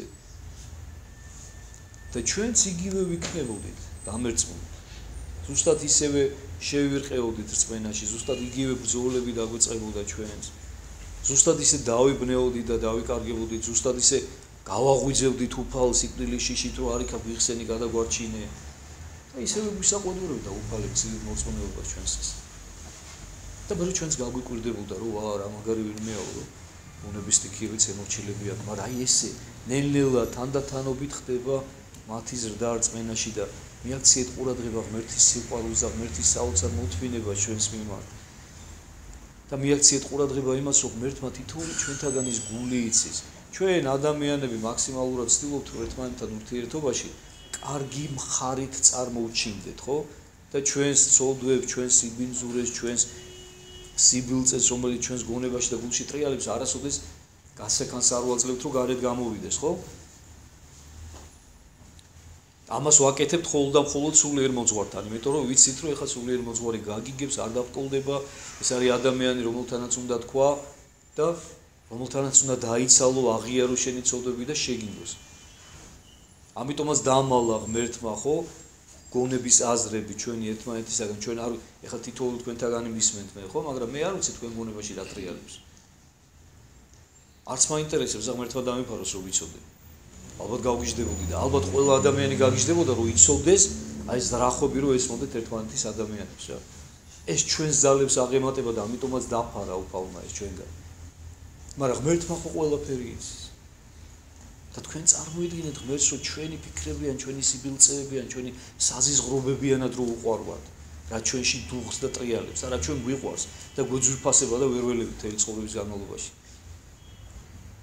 აი როგორი საოცარია ღმერთის სიყვარული ჩვენს მიმართ. განვაგრძოთ თხრობა, რას გვეტყვის მათე მოციქულები. დაწყნარდა ზღვა, განაგრძეს გზა, ჩვენ უნდა წარმოვიდგინოთ, რომ მოციქულების შეცხვენილები, მონუსხულები, შეშინებულების ხედან უკვე ნავში, იმიტომ რომ რაღაც საოცრება იხილეს. გაოცებულები შეყურებენ უფალს. უფალი მშვიდად დაჯდა და გააგრძელეს გზა. დავით არცა მოვიდა იგი მიერ კერძო სოფელ სამას გერგესეველთასა. ლუკა მახარებელი ამ სოფელს უწოდებს ღადარინელთა სოფელს. ნუ მინდა გითხრათ, რომ არ დაიბნეთ ერთი და იგივე ადგილზეა ლაპარაკი, ანუ გერგესეველთა სოფელსაც ეძახდნენ და ღადარინელთა სოფელსაც ეძახდნენ. მივიდნენ ზღვით, მოკლედ ამ ადგილზე რა, ამ სოფელში. შემთხვივნეს მას ორნი ეშმაკეული. ლუკა მახარებელი გვეუბნება, რომ იყო ერთი ეშმაკეული, მაგრამ როგორც განმარტებლები გვეუბნებიან, ეს არ ეწინააღმდეგება ერთმანეთს და ზოგადად მოციქულები ერთმანეთს არ ეწინააღმდეგებიან, არამედ ავსებენ. და ლუკა მახარებელი ამახვილებს ყურადღებას იმაზე, რომელიც წამყვანი იყო ამ ორ ეშმაკეულში, რომლისაც ყველაზე მეტად ეშინოდა. რომელიც გაცილებით აგრესიული იყო ვიდრე მეორე. ორი ეშმაკეული შეხვდება უფალს, რომელნი გამოვიდოდეს საფლავებისაგან ფრიად ბოროტნი. ლუკა მახარებელი დაუმატებს, რომ არათუ გამოვიდოდეს, არამედ ცხოვრობდენო საფლავებშიო. საფლავებზე ცხოვრობდნენ, რა, სასაფლაოზე ცხოვრობდნენ და ესეც ეშმაკის ხრიკია, ხო, ერთგვარი, იმიტომ რომ ეშმაკმა რო იცის, რომ ადამიანს ყველაზე მეტად სიკვდილისა ეშინია, მე ამაზე თქვენთან ვისაუბრე, რომ ნებისმიერი ადამიანური ხორციელი შიში საბოლოო ჯამში თავს იყრის სიკვდილის შიში, იმიტომ რომ სიკვდილის ეშინია ადამიანს ყველაზე მეტად და ამიტომაც ეშმაკმა ეს ხო იცის გადასარევად და ეს შეპყრობილი, ბოროტისეული ადამიანები დაასახლა სწორედ საფლავებში. იქ სასაფლაოზე, რომ აი ამით კიდევ უფრო მეტად გაემძაფრებინა ეს შიში მოსახლეობაში რა. და საფლავებიდან გამოვიდა ორი ეშმაკეული, რომელსაც მთელ სოფელს ეშინოდა. წარმოიდგინეთ ახლა ორი ვიღაცა ტიპი, რომლებიც ცხოვრობენ საფლავებზე, დადიან შიშულები, შემოძარცული აქვთ ეს ტანსაცმელი, ყველას აშინებენ, ხო, შემზარავია, ხო, რაღაცა ესეთი საშინელებათა ფილმის სიუჟეტს გავს, ხო? ზოგს ღამე გამოუხტებოდნენ, ზოგს დღე, ну, ალბათ უფრო ღამე აქტიურობდნენ, ხო? და ყველას ეშინოდა ღამე ალბათ შიშით კარებს ვერ აღებდნენ, იმიტომ რომ ისინი უშიშრად დამოდიალობდნენ რა, მთელი ღამე და ეგ ქონდათ ზუსტად რა, ეშმაკისაგან დავალებული რომ ხალხი დაეშინებინათ.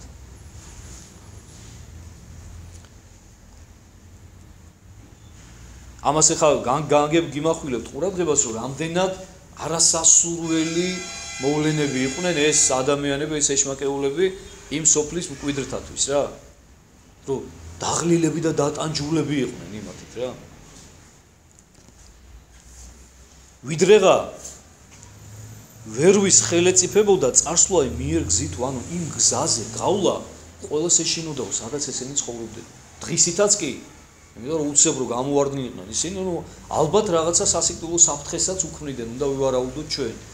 იმიტომ რომ ზოგადად ეშმაკეულ ადამიანს ბოროტი აძლევს ძალიან დიდ ძალას. ისე რომ აი ძალიან ძნელია მისი მორევა რა, ფიზიკურად. და ღაღა ტყვეს და იტყოდეს. ეხლა საოცარი რამე ხდება რა, ესე იგი ეშმაკეულები, რომლებიცაც ყველას ეშინია, ანუ კიდევ მორიგი სასწაული ხდება. თან თქვენ მიაქციეთ ყურადღება იმას, რომ როგორი თანმიმდევრულია უფალი, როგორ ნელ-ნელა ზრდის მოციქულებს, ანუ გააძლიერა უკვე იქ ზღვაში. ღმერთმა ხო იცის, რომ ეხა იქ ისინი შეხვდებიან რა, ანუ თანმიმდევრულად ესე ხდება. გააძლიერა უკვე წინასწარ უფალმა ისინი, რომ აი ამ სასწაულის მომსწრეც უნდა გახდნენ. ანუ ეს ბევრად უფრო დიდი სასწაულია, ვიდრე ზღვის დაყუდება. ამით ამასაც ეუბნება უფალი მოციქულებს, რომ თქვენ ზღვა გაგიკვირდათ რომ გავაჩერე, მაგრამ ეს ბევრად უფრო დიდი რამ არის. იმიტომ რომ ჩემთვის როგორც ღმერთისთვის ეუბნება უფალი მათ, ოღონდ ეს ისე ხდება საიდუმლოდ.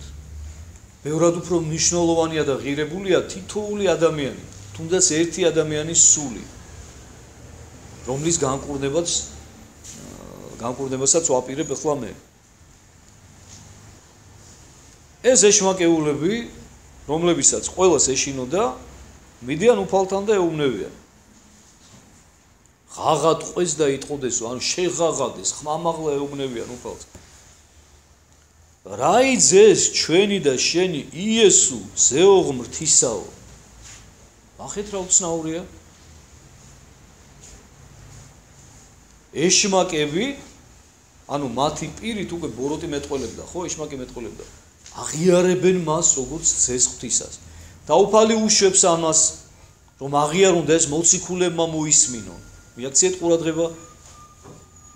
პირველად ნახეს იმ ეშმაკეულებმა იესო.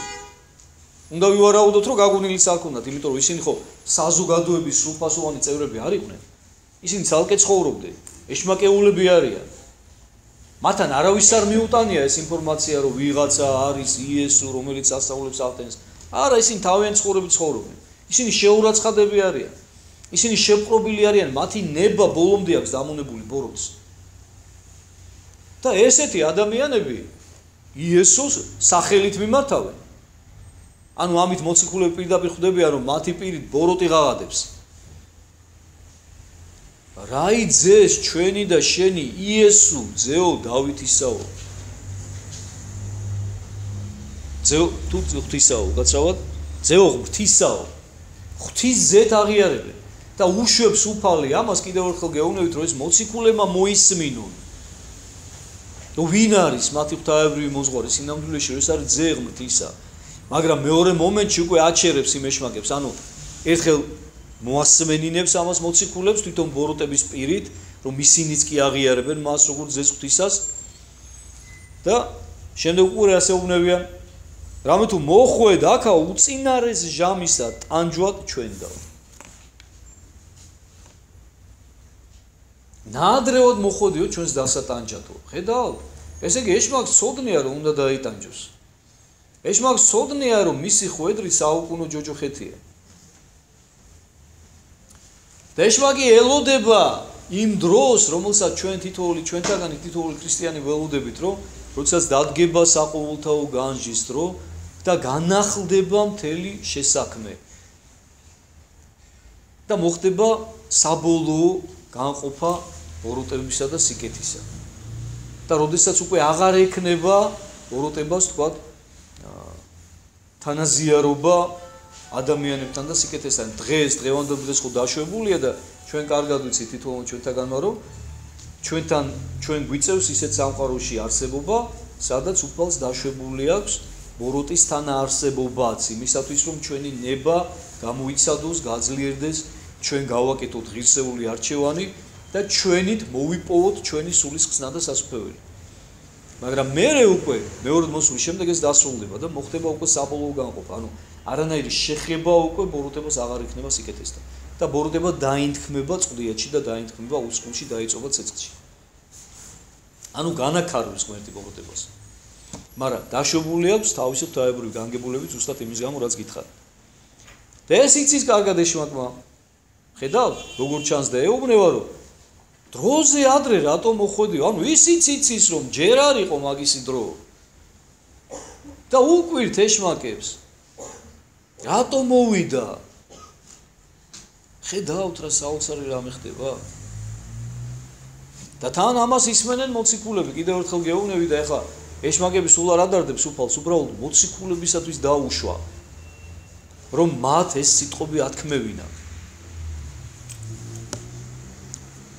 მოხვედ უწინარე ჟამისა ტანჯვად ჩვენდაო. თან ეხლა ერთი წუთი წარმოიდგინეთ თქვენ მოციქულების გომარეობა, ანუ მოციქულებმა ხო კარგად იციან ესენი ვინც არიან რა. ეშმაკეულები, რომლებსაც ყველას ეშინიათ, ჩვენ უნდა ვივარაუდოთ ისიც, რომ როდესაც მათი ნავი უახლოვდება ამ სოფელს, მოციქულებს უკვე შინაგანად შიში ეწყებათ რა, იმიტომ რომ მათ კარგად იციან რა ადგილს უახლოვდებიან. კარგად იციან რომ აქ ის ეშმაკეულები ცხოვრობენ, მაგრამ შიშით უკვე ვეღარ ეუბნევიან და კრძალვით უფალს. ამაზე არც კი შეახსენებენ რომ აქ ისინი ცხოვრობენო. რატომ? იმიტომ რომ მათ უკვე სასწაული იხილეს. და როგორც გითხარ უკვე გატრონულების ხედან ნავში შეშინებულები, გაოცებულები, აფთოვანებულები, აი ეს გრძნობები ერთმანეთში ირევა მათ გულში. და ელოდებიან კიდევ რაღაცა ახალ სასწაულს, იმიტომ რომ ხედავს რომ მათი ნავი სწორედ იმ ადგილს მიადგა, სადაც ეს ეშმაკეულები ცხოვრობენ. და ხდება კიდევ ერთი სასწაული, ხედავთ? ანუ უყურეთ კითხვაზე, რომელიც მათ გაუჩნდათ, როდესაც უფალმა იესუმ ქარს შერისხა და დაწყნარდა ქარი და დაწყნარდა ღელვა მომენტალურად და კითხვა, რომელიც მათ გაუჩნდათ, ვინ არის ესე, რომელსაც ქარნისა და ზღვა იწერჭი, ანუ ვინ და რა ბამიკაცი, ვინ არის ესა, რა საოცარი ვინმე რომ ბუნების სტიქიებიც ემორჩილებიან, ანუ ეს კითხვა დარჩა მათში ღიად, ხო? ეშმაკებისაგან მოასმენინა პასუხი უფალმა. თვითონ კი არ პასუხობს. მათ გააცემინა პასუხი და მოასმენინა. იესო, ძეო ღვთისაო. რისთვის მოხვედი ჩვენთან ნაადრევად სატანჯავად, ხედავთ? ანუ მოისმინეს უკვე მოციქულებმა რა, ვინც არის. ხო უკვირდა დაინტერესებდათ ვინ არის ესო. ძე ყოფილა ღვთისა. ეშმაკეულებმა აღიარეს. ადამიანებმა, შეპყრობილებმა, რომელმაც პირველად იხილეს იესო, გაგონილიც კი არ ქონდათ მის შესახებ. ნახეს და აღიარეს მაშინ რომ ძეო ღვთისაო ეუბნებიან. კიდევ ერთხელ გეუბნებით რომ ეს კიდევ უფრო მეტი სასწაულია, რასაც მოციქულები ხედავენ და მათი რწმენა ესე ნაბიჯ იზრდება. და იყო შორს მათგან კოლტი ღორთაი მძოვარი. მოშორებით ღორების ჯოგი იყო, რომელიც ძოვდა ბალახს. ხოლო ეშმაკნი იგი ევედრებოდეს მას და ეტყოდეს, უკვე თუ გაამგვასხამ ჩვენ, მიბრძანე ჩვენ მისულად კოლც ამას ღორთასა. უყურეთ, ეშმაკებს ეშინეთ, ეშმაკმა გადასარევად იციან ღმერთს არის ხელმწიფება, რომ გამოყაროს ამ ადამიანებისაგან. და თუ ეს აგაქვსო განზრახულიო და რა თქმა უნდა ისინი ხვდებიან, რომ უფალ სწორედ ეს არის განზრახული, იმიტომ რომ მათ კარგად იციან, რომ ღმერთის უსაყვარლესი ქმნილებაა ადამიანი. და ღმერთი არ დაუშვებს, რომ ადამიანები აი ესე იტანჯებოდნენ, ანუ ის დროებით იყო დაშვებული ღვთისაგან. იმისათვის რომ ღმერთის სასწაული განცხადებული იყო და იმისათვის რა თქმა უნდა თვითონ იმ ადამიანებსაც ჭირდებოდათ ეს ეხა ეს ჩვენ არ ვიცით მათი ისტორია, იმიტომ რომ ღმერთის განგებულება ყველას მიმართ არის უაღრესად კაცმოყვარ და უაღრესად მაცხოვნებელი. და ევედრებიან იცოდით რომ ეშმაკი ებტერება მხოლოდ ადამიანს, მისი სამიზნე მხოლოდ ადამიანი, იმიტომ რომ ადამიანია ტაძარი ღვთისა, ადამიანი არის უსაყვარლესი ქმნილება ღვთისა, ადამიანია ის ვიზეც თქვა უფალმა რომ ქმნეთ, კაცი ხატად და მსგავსად ჩვენ და ადამიანისთვის შეიქმნა, ამაზე მithქვამს მე არაერთხელ ცნებებსაც როცა განვიხილავდით, მაშინაც ადამიანისთვის შეიქმნა მთელი ხილული და უხილავი სამყარო. ამიტომაც ეშმაკი ცდილობს რომ ღმერთს ატკინოს აქედან, მისი უსაყვარლესი ქმნილებებიდან, მათი გზიდან აცდენით, მათი დაღუპვით. და მშვენივრად ხვდება რომ იმისთვის მოვიდა სწორედ უფალი, რომ მათგან გამოასხას, ადამიანები გაათავისუფლოს მათგან. და ეხვეწებიან, ხვდებიან რომ მოუწევთ დატოვება ამ ადამიანების და ეხვეწებიან რომ თუ კი გამოყრიო ამ ადამიანებისგანო, ნება მოგვეციო რომ აი მღორებში შევიდეთ. ანუ რაღაცა მავნებლობა მაინც უნდათ რა, რომ დაიტოვონ და ნუ ხა ისინი თავისას ცდილობენ. ეხლა მათგან რა თქმა უნდა გასაკვირი არ არის, ხო? იმიტომ რომ ამა თუ ვერ ვავნებთ, მოდი იმათ მაინც ვავნებთ. მაგრამ გასაკვირი არის მე უკვე უფლის აქციები. უფალი აძლევს მათ ნებას. თქვა მათ მივედით. ანუ უფალმა მისცა უფლება, რომ წასულიყვნენ ეს ლუკასაგან სახარებაში, ნათქვამია იქ რომ ეუბნებიან მოციქულები. მაპატიეთ, უფალი ეკითხება ამ ეშმაკეულს, ლუკასაგან ხო გეუბნებით რომ ერთზეა იქ ნათქვამი და გამახვილებული ყურადღება რომ რა ქვიაო შენო ეშმაკს ელაპარაკება და ლეგიონი მქვიაო ის პასუხობს. იმიტომ რომ ბევრნი იყვნენო, ერთი ეშმაკი არ იყო შესული, ერთ ადამიანში. უამრავი ეშმაკი იყო შესული.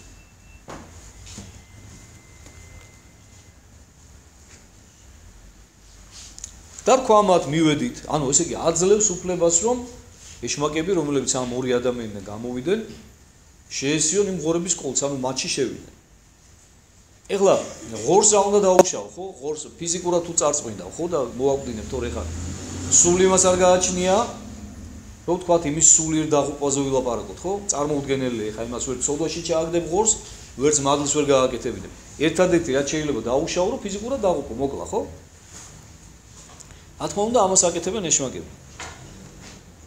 ხოლო იგინი განვიდეს კაცთა მათგან და მიმართა ყოველმან კოლტმან ღორთამან კბოდეს ამას ზღვისასა და მოსწყდეს იგინი წყალთა მათშინა. ანუ მთელი ეს ღორების კოლტი უამრავი ღორი იყო, ერთიანათო წავიდენო კლდისპირასო და გადაცვიდნენ ზღვაში. და მოსწყდესო, ანუ დაიხოცა ყველა ღორი. რატომ უშვებს ახლა უფალი ამას? არ ეწოდება ის ღორები, არ ეწოდება ის ადამიანები, რომლებსაც ეს ღორები ყავთ და თქვა ეს მათი რაღაცა საარსებო წყაროა. უყურეთ რა შეიძლება საქმე. ჯერ ერთი უფალი ამით გვაჩვენებს, რომ რამდენად ადვილია ბოროტისათვის ამდენი პირუტყვის წარწმედა. ანუ ორ ადამიანს რა ბოროტის ებრძოდა, სრულიად საკმარისი აღმოჩნდა იმისათვის, რომ ამდენი პირუტყვი წარეწყვინათ მათ. მეორე იმას გვაჩვენებს უფალი, რამდენად ძვირფასია მისთვის თითოეული ადამიანის სული, რომ მას არაფრად არ უღირს, თუ თუნდაც რაც დედამიწაზე ღორებია, სულ რო გაწყვიტოს ეშმაკმა და არა მხოლოდ ღორები. არაფრად არ უღირს უფალს ერთი ადამიანის სიცოცხლე და ერთი ადამიანის გადარჩენა სულიერად. თუნდაც ორი ამ შემთხვევაში, მაგრამ ერთზე მაქვს მელაპარაკი რა. ამდენად უყვარს ღმერთს თავისი უსაყვარლესი ქმნილება ადამიანი. და მესამე დაუშვა იმისათვის, რომ თვითონ იმ სოფლის ცხოვრებლებს საკუთარი თავი დაენახათ. საკუთარი უსუსურობა დაენახათ და შეემჩნიათ რა. უყურეთ რა ხდება ამის შემდეგ. ხოლო მწყემსნი იგი იულტოდეს და წარვიდეს ქალაქად და უთხრეს ყოველივე ეშმაკეულთა მათთვის. ანუ იმ ღორებს ხო თავიანთი მწყემსები ყავდათ. იმ მწყემსები მოესწრენ ამას ყველაფერს, შემსწრე იყვნენ აი ამ სასწაულისა. შემსწრე იყვნენ იმისა, ეხლა აქ აღარ გვეუბნება ჩვენ მათემატიკული, მაგრამ ლუკასაგან იქ ნათქვამია, რომ მე ის ეშმაკეულები ევედრებიან, რომ წამოვალ ჩვენთან გამოყვებით. იმიტომ რომ ისინი გონს მოეგნენ, ჩვეულებრივი ადამიანები გახდნენ. შეიმოსეს. იმიტომ რომ მივიდენო მე ხალხი და ნახესო ის ეშმაკეული შემოსილი იჯდაო. უკვე უფალთანო. უკა გვეუბნება მე მაგას. შემოსილიო, ჩაცმული, დამშვიდებული, დაწნარებული, როგორ წარმოედგინათ მათ. და ეს მწყემსებმა ნახეს ეს ყველაფერი. და შემდეგ ის ხალხიც რომელიც მოდიან თავიანთი ღორების ანახავადაც და იმაც ანახავადაც, ხო? ხედავენ ამ ყველაფერს. და ნახეთ საოცრება ხალხი. მაშინ ყოველი იგი ქალაქი გამოვიდა შემთხვევად იესუისა და იხილეს იგი და ევედრებოდეს, რათა წარვიდეს საზღვართა მართაგან. აი ეს არის მაჩვენებელი ადამიანთა უგუნურების. იხილეს ეს ყველაფერი ამ ადამიანებმა, ნახეს. დარწმუნდნენ, რომ ნამდვილად გამოჯამთელდნენ ის ეშმაკეულები, მაგრამ ნახეთ უსიყვარულობა, ნახეთ ეგოიზმი. ის კი არ უხარიათ იმის მაგივრად, რომ გახარებოდათ, რომ ეს ორი ადამიანი გადარჩა. ღმერთისთვის ამ ხელა სიხარული იყო, ხო, იესოსთვის, რომ ეს ორი ადამიანი გადაარჩინა. და როგორც საეკლესიო გადმოცემა გვეუბნება, შემდეგ ეს ორი ადამიანი, ეს ეშმაკეულები, ქადაგებლებიც გახდნენ და ქრისტესთვის თავის დადეს და გაწიდეს. და ეს კი არ უხარიათ მათ იმ სოფლის ცხოვრებლებს, რომ ესეთი საშიში ადამიანები ჩამოშორდნენ მათ. ანუ საშიშროება გაუქრათ, წარმოიდგინეთ, სიკვდილის დონეზე შიში ქონდათ მათ. რა საშიში ადამიანები ცხოვრობდნენ საფლავებში, თეილ სოფელს რო შიშის ზარს სცემდნენ, ესეთი ადამიანები არათუ ჩამოაშორა უფალმა, არამედ განკურნა, ნორმალურებად აქცია. და ეს ამ ხელა სასაული კი არ ახარებს მათ და მათ გულს. არა, ღორებზე დარდობენ, რომ ღორები დაეღუპათ, ხედავ? საჭმელ სასმელის გარეშე დარჩენ და ეხა მათ გონებაში ფიქრი წავიდა, რომ ერიხა ეს თუ ჩვენთან დარჩა ეხლა, კიდე რამდენი ეშმაკეული გვეყოლება ეხლა აქ, ხო? ჩვენ სოფელში ეხლა ყველა ეშმაკები თუ ჩვენ საქონელს შეუსია, იქ ღორებს შეუსია, აგერ ხვალე ძროხებს შეუსევს, ზექათმებს და დავჭირ შივრები რა. აი ხედავთ ადამიანური სისუსტე, ადამიანური უსუსურობა. აი ჩვენი ხურციელობა რა შევლინდება, ხედავთ ხო? სულიერი სიხარული კი არ ეკარებოდა მათ გულში, ორი ადამიანი გადარჩა და რა კი, ანუ ხო შეეძლოთ რომ მათ თუ ისინი სულიერები იყვნენ, ამ კუთხით ეფიქრათ რომ ვა, ამ ადამიანს ამ ხელა ძალა ქონია, რომ ორი ეშმაკეული განკურნა, ვიღაცა შეიძლება ავადმყოფი დაყავდა, შვილი ყავდა, დაყავდა, ძმა ყავდა, დედა ყავდა სახლში, მამა ყავდა, ხო? თვითონ იყო ავად. ის კი არ იფიქრეს რომ უფალს შეეძლო და აი ის ფიქრი კი არ მოვიდა მათ გონებაში რომ ღმერთ შეეძლო მათი განკურნება. მათი გამოყვანა ამ მდგომარეობიდან და მე ხო უფრო შრომისუნარიანები გახდებოდნენ, ხო უფრო მეტად შეძლებდნენ რომ თუნდაც ის რაღაცა მატერიალური დოვლათი შეექმნათ, ხო? აი თუნდაც ამ კუთხით რო შეეხედათ. გაუკვირდათ რომ რაღაცა საოცარი, რა თქმა უნდა, ეს თალსახა იყო, რომ გაუკვირდათ მისი ძალა. მაგრამ რა უცნაურია, ეხვეწებიან, ეხა სხვანაირად ვერ უბედავენ, ევედრებიან, იმიტომ რომ დაინახეს რომ ძალიან დიდი ძალა აქვს.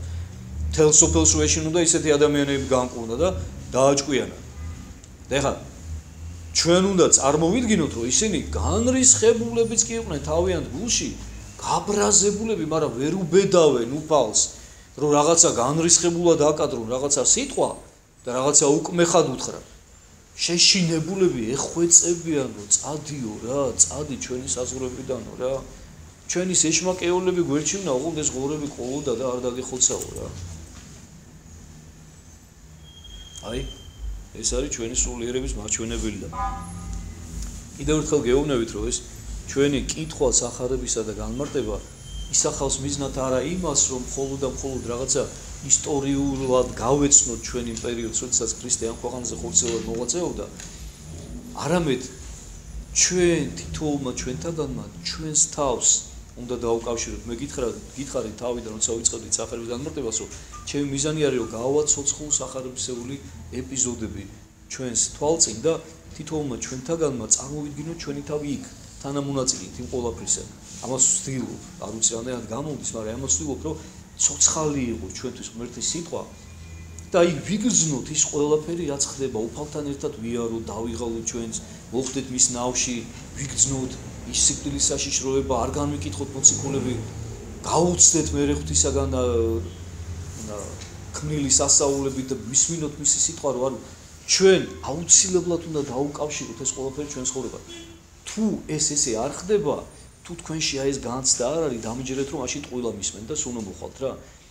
ანუ მე მინდა რომ აი ეს განცდა გაჩნდეს თქვენში აუცილებლად, რომ აი განვიცადოთ თითოეული ის ეპიზოდი და ის მოვლენა, რომელიც ხდება და რომელსაც ჩვენ ვკითხულობთ სახარებაში. ჩვენი 1 საათიც ამოიწურა, გადასცა კიდევაც და ამასობაში დავამთავრეთ კიდევაც მერვე თავი და გადავედით უკვე მე-9 თავზე და ამას უკვე განვიხილავთ შემდეგ საუბარში. მადლობას გიხდით მობრძანებისათვის, მადლობა უფალს რომ დღევანდელი დღეც მოგცა და შეგიძლიათ წავგზავნდეთ. თუ იმეს რაიმე შეკითხვები აქვს, დარჩით და როგორც წინაზე გითხარით, ხო? ეხლავე უდამისავთ ამ შეკითხვას, უბრალოდ მივცეთ საშუალება იმ ადამიანის, ვისაც ეჩქარება რომ წავიდნენ, რომ არ გავაუხერხულოთ და დანარჩენები, ვისაც სურვილი გექნება, დარჩით.